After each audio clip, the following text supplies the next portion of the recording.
Basically, at that point, what they were doing is they were trying to tie the TV show into the game, and sort of that's why the characters exist in the intro. So Defiance 2050 has basically been tailor-made to target the free-to-play audience of the online multiplayer world. The problem with this is it's basically Defiance from the old games and then updated graphics, and now it's free instead of being charged out the arse for it.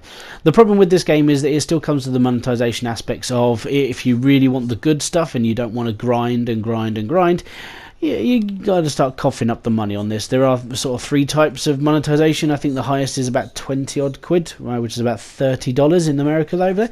So if this is a game that you really want to play but don't really want to spend any money on, please be happy knowing you don't have to spend money. Just you have to grind the living, well, life out of this game. Right, as you can see on the screen at the moment, this is the customization options. There are 3 classes you can be when it comes to, well, your race. So you can be human, you can be, or one of the 2 alien races. You can be male or female, so all those people that fear that there is not enough women representative in this game, you can be a woman. Congratulations. Now, there are a lot of aspects when it comes to changing, but when I say a lot of aspects, they're quite limited aspects. So the tattoos on the face, the hair colour, the hairstyle, and the armament, because the armour of your character is the class of your character. So if you chose to be a guardian, you're going to be wearing sort of light armor, be more proficient with guns and so on and so forth. If you're more of an assassin character, you're going to be using light armor and obviously more ranged weaponry. So this all comes down to how you want to play. So before you even start playing this game, try and figure out how you want to play to start with. Now, when it came to Defiance, it basically came from a whole idea of trying to adapt a TV show into a game and sort of run it at the same time. With the original Defiance game, they tried to bring in missions that sort of reflected some of the actual TV show, which I actually didn't stick around that long to play it. Unfortunately, the game was that bad, it didn't last very long in my collection. As in the original game, Defiance 2050 is an open-world cooperative shooter where players take on the role of Ark Hunters, journeying across a post-apocalyptic landscape in search of massive battles and epic adventures. Defiance 2050 is being remastered for a new generation of hardware, as well as being designed from the ground up as a free-to-play game with brand new systems and gameplay mechanics. Basically, for all those people who don't know, if you want to go very far in this game without grinding, spend lots of money. As a highly skilled Ark Hunter, players will journey far and wide to salvage valuable alien minerals and technologies that have been dispersed amongst the Earth via the destruction of the Votan planetary ark. Now, as you progress through the map and through the actual land of this game, you'll come across various different missions and various different tasks that you have to complete. A lot of them are those sort of like pointless quests where you have to go and collect 10 of something or go and kill 60 enemies, this, that and the other. And this comes from the sort of gameplay that we were used to back in the days of the Xbox 360 and the PS3's version of Defiance.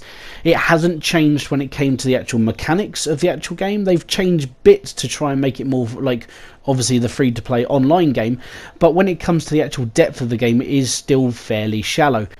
Now, in this game, there are 4 different ways of upgrading your equipment for the actual sort of long-winded grindingness of this game you will be sort of adventuring through. Number 1, to actually kill enemies, you might pick up the odd gun that might be slightly better than the one you're using. Number 2, you might kill a boss that actually drops a gun, and that would be pretty cool. Sometimes this happens, sometimes it doesn't. You just have to be a little bit lucky when it comes to loot bagging. Number 3 is to go to the shop and buy stuff with the in-game currency they give you. Or number 4 is to go for an Arkfall. An Arkfall is basically an event that happens throughout the actual world. These are happening now live all across the land. So the best thing you can do is that sort of get in there, go and have a fight and see if you're going to get rewarded with stuff. Now, there is a PvP section of this game. You don't have to play it, and I've got to be honest, the PvP aspect of this game has always been a little bit dodgy and a bit glitchy, so probably not the best thing to cover, but there is one that you can do if you really want to try it.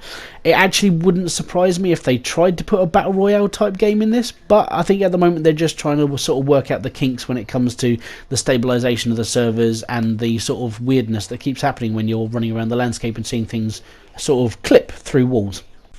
Now, with all types of MMOs, you will be running through the landscape along with other people playing the game. Now, obviously, I don't know if you're going to be playing with hundreds or thousands of other people. Now, the thing with that is that if there were thousands, the server would be horrendously bad in comparison to what it is now. The thing with this is, as you're running through, you're going to be seeing people running to different locations and doing bits and pieces. If you are doing missions at the same time as somebody else and you get there a little bit late, chances are you might not actually complete the mission. So you do have to actually try and push yourself into a mission quickly. If not, you might have to wait for the respawn and then you can do the mission, and then it might be too hard for you to do on your own, which means you have to wait for somebody else to turn up. This is the same as Arc Falls. Arc Falls, basically everybody on the map knows that is happening right there and then. So if a giant arc fall lands and it's not just like a little bug infestation, you'll see hundreds of people running to one location. And on the Xbox 360 and the PS3 versions of this game, those sort of arc fills really started to lag out the server. So I'm hoping that those issues will now be sort of like changed when it comes to 2050. I do hope that they are working on the stability of this game, because, I mean, for a free-to-play game, it's actually alright. I can actually deal with this. But I was one of those people who went, oh my god, Defiance looks amazing, everybody should buy this. And then I was hated for it because I got my friends to buy the game and it was crap. So I really do hope that actually people have decided that this game should be sort of made properly instead of just half-assed like it was for the original Defiance. Now, I like the idea of tying it into the TV show, but obviously the TV show isn't running anymore, so you have to sort of use your imagination when it comes to the storyline. The storyline is about 10 years old now, but it is still there and it is still ticking by. Thankfully, with Defiance 2050, we've got all the little DLCs and expansion packs they threw into the original game, so this game has got a lot of depth in it. It's just one of those really grindy, sort of tedious games. So my score for Defiance, going by the original title, it was very poor, and unfortunately I said I was one of those poor people that actually bought it and really loved it, and unfortunately didn't really like it by the time I'd actually bought it.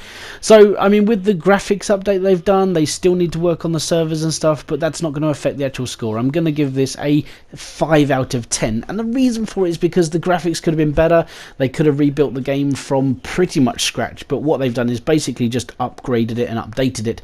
So a 5 out of 10 isn't very good. I mean, the sound effects are a bit pants, the actual game mechanics are still a little bit lacking, but for a free-to-play game you can't really complain. I mean, you're not really paying anything unless you're one of those really strange people that enjoy paying into half-assed games like this.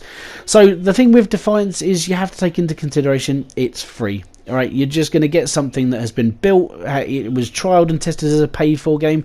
Unfortunately it failed. Now you've got the free version, which is basically their way of saying sorry. So from me, it's a 5 out of 10. It could be a damn sight better, and to be fair, over time it might become one of those games that actually does stand out, but there's a lot of work to do if that's actually their sort of like ploy in the whole actually trying to take over the massively multiplayer online game like market. So thank you very much for watching. This has been Hybridsteel. Peace out.